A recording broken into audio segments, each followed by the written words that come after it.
Hello, I'm Hunter Torino, and I did my Viva voce on Jojo Rabbit by director Taiki Waititi.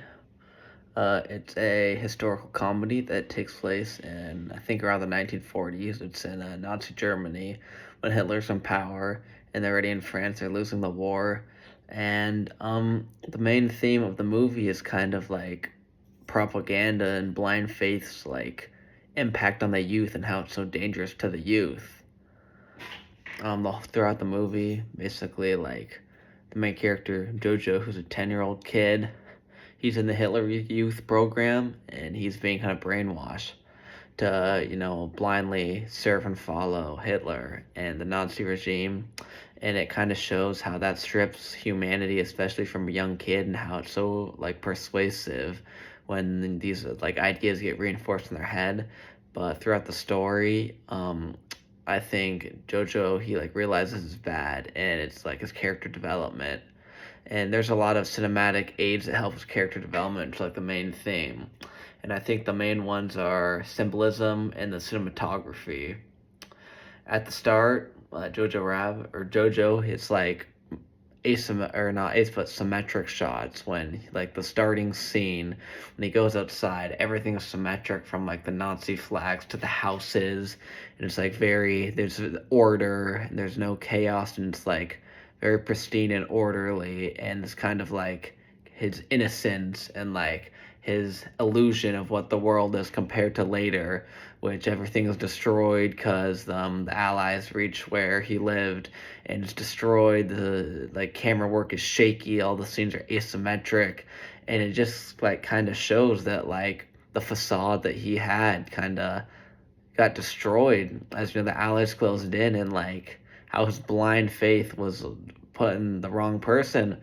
And some other filmic elements that helped that was definitely like I would say the lighting at the start was a lot brighter and like happier because he was more comfortable. But as the film went on and he woke up kind of to reality, they became darker and more like toned down, like sullen colors, like grayish and bluish ones instead of the warm orange and yellow colors at the start. I also think something that helped it a lot was the symbolism, and I think the main symbolism that tied it back to the theme of like JoJo's innocence and blind faith is definitely shoes. The first like opening scene is him like tying his shoes, which he can't, which kind of like represents how he's innocent, and since he's still so young, he can't even like tie his shoes yet. And yeah, he's so young he can't tie his shoes, and it shows how he's innocent. And also like his mom, it's always like low angles of her feet, which low angles are a very part of that too, but I'll talk about that later. Low angles of her feet, kind of like how she dances all the time, tap dances, and it shows how like she's happy and he's innocent and he's in this illusion. And then in the scene where he sees his mom is hung because she was housing a Jewish person, that's like the real wake up call. And like the feet were like like her shoes represented his innocence, and how that innocence and false reality went away, and like how that blind faith caused his mother like actually to die, and how he regrets his actions, and he's developed as a character from being naive and it, like a super young kid naive to realizing that like he believed in a horrible thing that like caused his mother's death. Like that's like a bad thing. So I think it does its job as a historical comedy pretty well. It's like I think it was a cultural affair at the time when it was released, which is I think around 2019. Because like you don't really make a comedy movie about Nazi Germany. That's a very touchy and controversial subject, but I feel like it like contains and remains enough seriousness to not be like just pushing the boundaries on the jokes, and it doesn't like the jokes don't go too far. I think they just go far enough to retain some of the humor.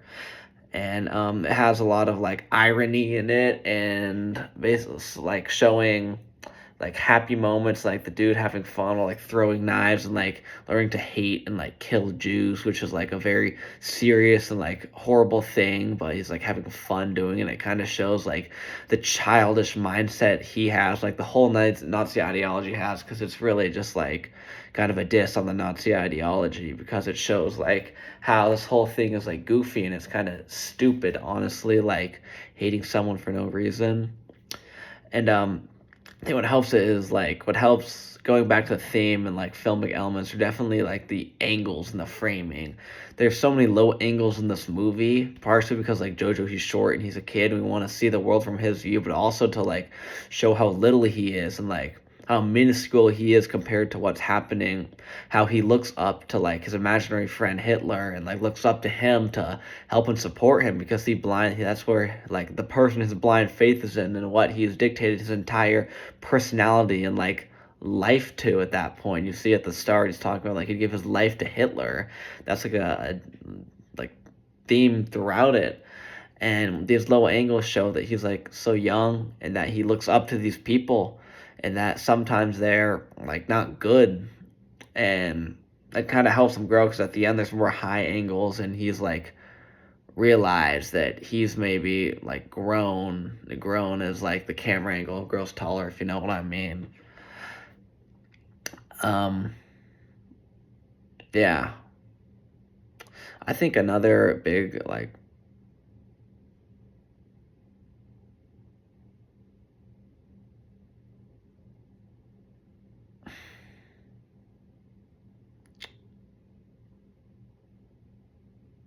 okay, never mind. I lost my track of thought for a little bit. The scene that I picked was the starting scene, which is from 0 seconds to 2 minutes and I think 28 seconds. And that basically was just like him getting ready, and we're meeting him, and him like getting ready, and we're meeting Hitler too, which is kind of weird. So it kind of sets us up for the story, and it kind of shows like the order that he lives in the like the environment that he lives in, which is Nazi Germany at the time. And yeah, I chose the scene because I thought it looked like the best out of all of them. And when I was watching the film, that's the one I most like. You always pay attention to the start, and I thought it was kind of funny in the start how he gets so excited over like Hitler and he going to Hitler Youth and like pledging his life, where he says, "I'm gonna pledge like of courage like a panther to like put my life on the line for you." I thought that was like weird and kind of really what like drew me in. That's kind of why I watched this movie. It's because it's so ironic and like so satirical. It's about this horrible thing, and but it still goes over the like deep themes and like very controversial themes of like Nazi Germany and how propaganda and stuff like that, like horrible things, how children are so naive and like they can be affected so much by propaganda. Thank you for so much. That was my Viva voce. I know it was the most skillful.